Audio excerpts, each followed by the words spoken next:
কথাতে পালে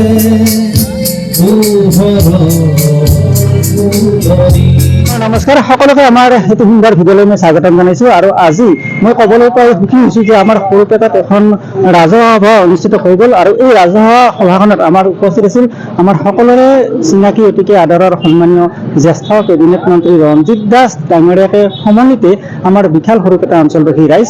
মই কিছু ভিজুৱেল আপোনালোকক দেখুৱাই ল'ব বিচাৰিছোঁ আৰু আমাৰ সৈতে যিসকল বিষয়ববী আছে তেওঁলোকৰ পৰা কিছু মতামত আপোনালোকক শুনাম বা মতামত আপোনালোকক মই জনাব বিচাৰিছোঁ আচলতে কি উদ্দেশ্য ৰাখি এই গোটেই অনুষ্ঠানটো আয়োজন কৰা হৈছিলে। আমাৰ লগত আছে আমাৰ সকলোৰে চিনাকি পৰাগ দা, বিটু দা আছে, এইফালে কাশ্যপ দা আছে, সমন্বিত বহুখিনি ব্যক্তি আছে। মই দুই এজনৰ পৰা মতামত শুনাব বিচাৰিছোঁ। দাদা প্ৰথম স্বাগতম জনাইছোঁ। কি আচলতে উদ্দেশ্য আছিলে যে গোটেই অনুষ্ঠানটো অলপমান জানিব বিচাৰিছোঁ? আচলতে উদ্দেশ্য মানে এইটোৱে, আপোনালোকে এটা কথা ভালদৰে জানে যে ৰঞ্জিত কুমাৰ দাস ডাঙৰীয়া কৰ্ম কৰা মানুহ, যথেষ্ট কৰ্মবতু। আমি দেখি আহিছোঁ বজালী সমষ্টি তেখেতে মানে এক লেখত ল'বলগীয়া সমষ্টি কৰি দি আহিছে। গতিকে আমিও আশা কৰিছোঁ ৰঞ্জিত দাসৰ কাম আমি পাইছোঁ, এজন কেবিনেট মন্ত্ৰীক পাইছোঁ, তেখেতে জিকি গ'লে মন্ত্ৰী এজন হ'ব, যাতে সমগ্ৰ আমাৰ সেই পুৰণি ভৱানীপুৰ সমষ্টিৰ সামগ্ৰিক যাতে উন্নয়ন কৰে, যাতে ইয়াৰ মানুহে ক্ষুদ্ৰ ক্ষুদ্ৰ ব্যৱসায় কৰি যাতে চলিব পাৰে, সৰুপেটা বজাৰখন যাতে ডাঙৰ হয়, বাহিৰৰ পৰা যাতে ব্যৱসায়বিলাক তেখেতে যাতে সৰুপেটাত আমি স্থাপন কৰে, ঠিক এনেকুৱা এটা মনোভাৱ লৈ আমি আজি সভাখন দিছিলোঁ। তাৰ লগতে এটা কথা আছিল আমাৰ যে আমি সৰুপেটাবাসী ৰাইজে তেখেতক যদি এখন গামোচা, এটা জাপি বা আৰু কিছু বস্তুৰে তেখেতক যদি আমি এটা আশীৰ্বাদ দিব পাৰোঁ, আমি যদি শুভেচ্ছা দিব পাৰোঁ, ঠিক তেনেকুৱা মানসিকতা লৈ আমাৰ আজিৰ সভাখন আহ্বান কৰা হৈছিল। আৰু সভাখনত তেখেতে যিখিনি আমাক কথা ক'লে, প্ৰতিটো কথাই আমাৰ অন্তৰ চুই গৈছে। আৰু আমি আশা ৰাখিছোঁ তেখেতে প্ৰতিটো আমাৰ সমস্যা তেখেতে অন্তৰত ৰাখি দিছে, হৃদয়ত ৰাখি দিছে, আৰু প্ৰতিটো সমস্যা তেখেতে অন্তৰৰ মানে নিবৃত কোণৰ পৰা তেখেতে সমাধান কৰিব বুলি আমি আশা ৰাখোঁ। তেখেতৰ প্ৰতি আমাৰ বিশ্বাস আছে। মই এই হিচাপতে এটা কথাই আমি ৰাইজক ক'ব বিচাৰোঁ যে আপোনালোকে কোনো ভুল কৰিব নালাগে। শাসকৰ পক্ষৰ প্ৰাৰ্থী ৰঞ্জিত কুমাৰ দাসক আপোনালোকে বিপুল ভোটত এইবাৰ জয়লাভ কৰক। আৰু আমাৰ সৰুপেটা, আমাৰ ভৱানীপুৰ যাতে উন্নয়ন আমি যাতে কৰিব পাৰোঁ, তাৰ বাবে আপোনালোকে ৰঞ্জিত কুমাৰ দাসৰ ওচৰত গোটেইখিনি দায়িত্ব অৰ্পণ কৰক বুলি মই সমগ্ৰ আমাৰ সেই 41 নম্বৰ ভৱানীপুৰ বিধানসভা সমষ্টিৰ প্ৰতিগৰাকী ভোটক অনুৰোধ জনাই মোৰ ক'বলগীয়াখিনি ইমানতে এইখিনিয়ে ক'লোঁ, আৰু এইখিনিতে মোৰ ক'বলগীয়াখিনি সমাপ্ত কৰিছোঁ। ধন্যবাদ। আমাৰ লগত আছে সংবাদকৰ্মী কাশ্যপ দা আছে, তেখেতে গোটেই অনুষ্ঠানটোৰ সৈতে জড়িত, ওতঃপ্ৰোতভাৱে জড়িত। মই তেখেতৰ পৰা এটা মতামত জনাব বিচাৰিছোঁ। কি ক'ব গোটেই অনুষ্ঠানটো সম্পৰ্কে? যে আমি যোৱা কিছু বছৰ ধৰি, বিগত 2-3টা দশক ধৰি আমি উন্নয়নৰ ক্ষেত্ৰত সৰুপেটা যথেষ্টখিনি পিছ পৰি গৈছোঁ। কিন্তু ৰাইজৰ মনত এটা সপোন আছে। সপোনটো কি? সৰুপেটাৰ উন্নয়ন। সৰুপেটাৰ উন্নয়ন এটা মাত্ৰ শব্দতহে আবদ্ধ হৈ ৰৈ আছিল, কিন্তু বাস্তৱ ক্ষেত্ৰত হোৱা নাছিল। কিন্তু ৰাইজৰ মনৰ অনুভূতি হ'ল কি, যে ৰাজ্যৰ যি প্ৰগতিৰ কথা আমি কওঁ, আমাৰ অসমৰ বা ভাৰতৰ প্ৰগতিৰ কথা কওঁ, সেই প্ৰগতিৰ ক্ষেত্ৰত খোজ মিলাই যাতে আমি আগবাঢ়ি যাব পাৰোঁ, সেয়ে আমি এগৰাকী জনপ্ৰিয় নেতা, গোটেই অসমৰে এগৰাকী জনপ্ৰিয় নেতা, ক'বলৈ গ'লে যে হিমন্ত বিশ্ব শৰ্মাৰ পিছতে অসমত যদি এজন জনপ্ৰিয় নেতাৰ নাম ল'ব লগা হয়, তেতিয়াহ'লে আমি শ্ৰদ্ধাৰ ৰঞ্জিত কুমাৰ দাসৰ নামে ল'ব লাগিব। যিহেতু জনপ্ৰিয় আৰু শক্তিশালী উন্নয়নৰ ক্ষেত্ৰত যথেষ্ট আগবঢ়া এজন নেতা, সেই নেতাগৰাকীক এইবাৰ আমি ভৱানীপুৰ সমষ্টিত আমি প্ৰাৰ্থী হিচাপত পাইছোঁ। এতিয়া ৰাইজে কাক ভোট দিয়ে, কি ভোট দিয়ে, সেইবিলাক ৰাইজে নিশ্চিতভাৱে নিৰ্ণয় কৰিব।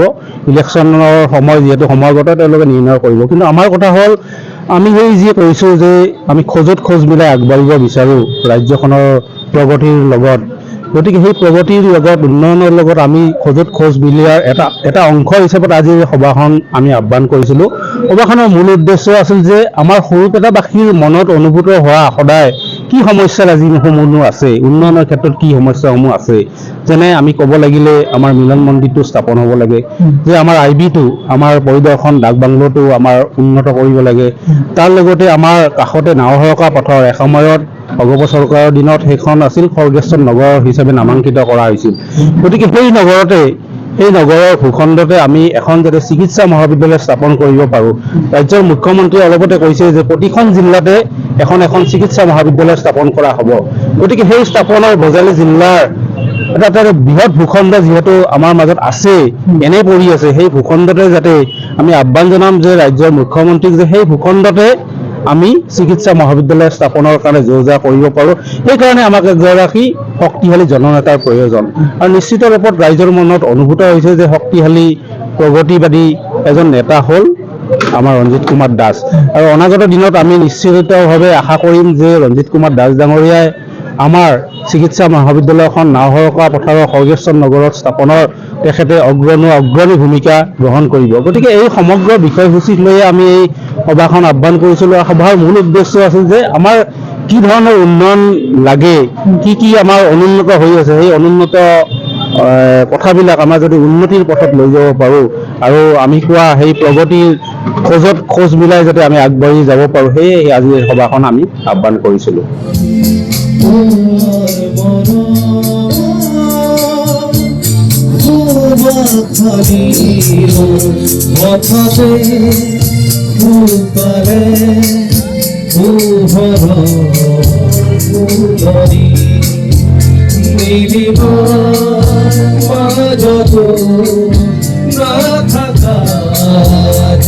তুমি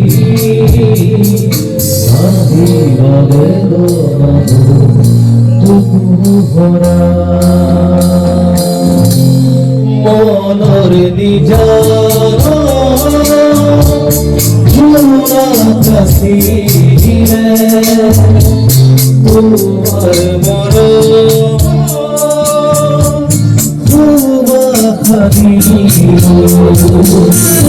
যি নহওক ভিডিঅ'টো আৰু দীঘলে নকৰোঁ, ভিডিঅ'টো এইখিনিতে শেষ কৰিব বিচাৰিছোঁ। আৰু শেষ মুহূৰ্তত আপোনালোকক ক'ব বিচাৰিছোঁ, যদিহে আমাৰ ছেকেণ্ড চেনেল মন মিডিয়াত আপোনালোকে ভিডিঅ'টো উপভোগ কৰি আছে, তেতিয়াহ'লে আমাৰ ইউটিউব চেনেলটো আপোনালোকে ছাবস্ক্ৰাইব কৰি দিব।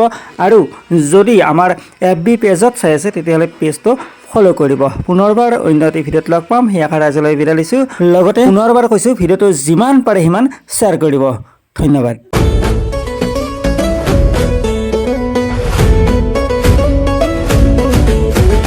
রঞ্জিত দাস আমারে বিজেপি আমারে পদুম ফুলিব এবার ভবানীপুর হরভুগতে রঞ্জিত দাস আমারে বিজেপি আমারে পদুম ফুলিব এবার ভবানীপুর হরভুগতে